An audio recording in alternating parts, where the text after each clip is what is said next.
പതിറ്റാണ്ടുകളായി ലോകത്തിലെ ഏറ്റവും വലിയ ആയുധ ഇറക്കുമതി രാജ്യങ്ങളിൽ ഒന്നായിരുന്നു ഇന്ത്യ. എന്നാൽ സമീപ വർഷങ്ങളിൽ ഈ പ്രവണത മാറി.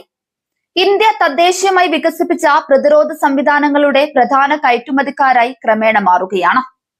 2025-26 സാമ്പത്തിക വർഷത്തിൽ ഇന്ത്യയുടെ പ്രതിരോധ കയറ്റുമതി എക്കാലത്തെയും ഉയർന്ന നിലയായ 38,424 കോടി രൂപയിലെത്തി.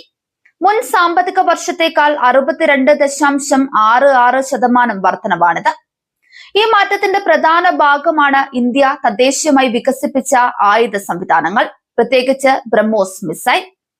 പദ്ധതികൾ ഉദ്ദേശിച്ചതുപോലെ മുന്നോട്ടു പോയാൽ ഇന്ത്യക്ക് ഉടൻ തന്നെ മറ്റൊരു വലിയ പ്രതിരോധ കയറ്റുമതി ഉൽപ്പന്നം കൂടി ലഭിച്ചേക്കാം, കാൾ എന്ന ദീർഘദൂര ഏകദിശ ആക്രമണ ഡ്രോൺ.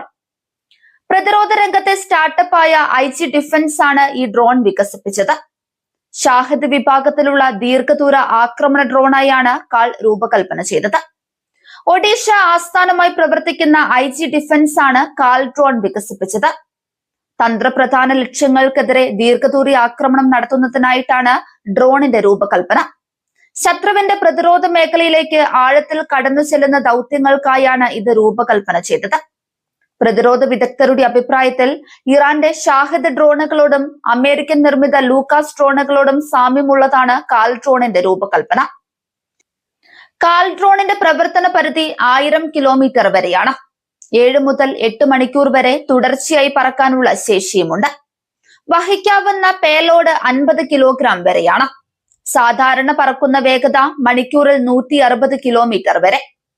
പരമാവധി വേഗത മണിക്കൂറിൽ 200 കിലോമീറ്റർ. പരമാവധി പ്രവർത്തന ഉയരം സമുദ്രനിരപ്പിൽ നിന്ന് 5000 മീറ്റർ വരെ.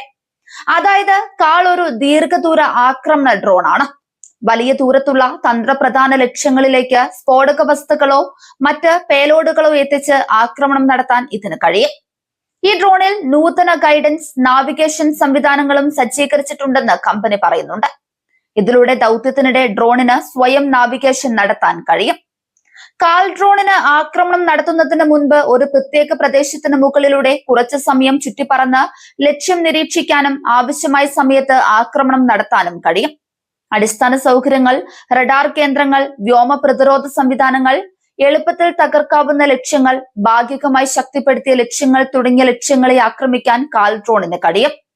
കൂടാതെ റോക്കറ്റ് സഹായത്തോടെയുള്ള ടേക്ക് ഓഫ് സംവിധാനത്തിലൂടെയോ വാഹനത്തിൽ നിന്നോ കാൾ ഡ്രോൺ വിക്ഷേപിക്കാനാകും.